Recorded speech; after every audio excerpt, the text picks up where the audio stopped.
Actually, as I said earlier, excuse me. No, excuse me. Ma'am, excuse me No, kasi... excuse me.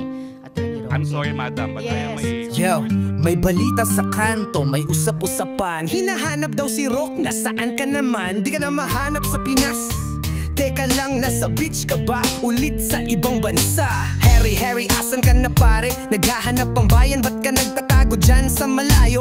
Dati kang boses ng gobyerno't batas. Ngayon parang ghosting, saan ka dumaan alas? Di ka ba sanay sa tanong ng madla? O baka naman iniiwasan mo lang ang hustisya? Pilipinas, naghihintay ng paliwanag, hindi ng alibi na parang binura sa hangin laglag. Asan ka na, Roque? Huwag ka nang magtago, sige, harapin mo ang bayan, wag puro getaway. Di ka po pwedeng forever sa holiday. Asan ka na, Roque? Lahat ay may tanong, totoo. Kung may salaman o wala, wag mo nang paikutin pa. Sa batas ng masa, di ka exempted, pre. Halika.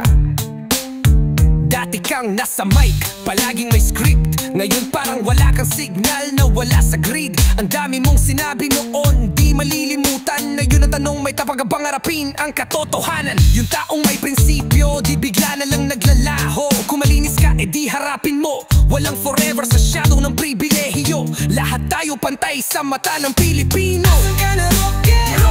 Wag ka nang magtago, sige, harapin mo ang bayan, wag puro getaway. Di ka po pwedeng forever sa holiday. Asan ka na, Roque? Di kami basta-basta, pre. Lahat ay may tanong at sagot ang gusto. Wag kang mawala, harapin mo ang totoo. Di ito personal, ito'y panawagan sa bawat opisyal na may pananagutan. Asan ka na, Roque? Pilipinas ang naghahanap sa'yo. Hindi kami basta nagloloko.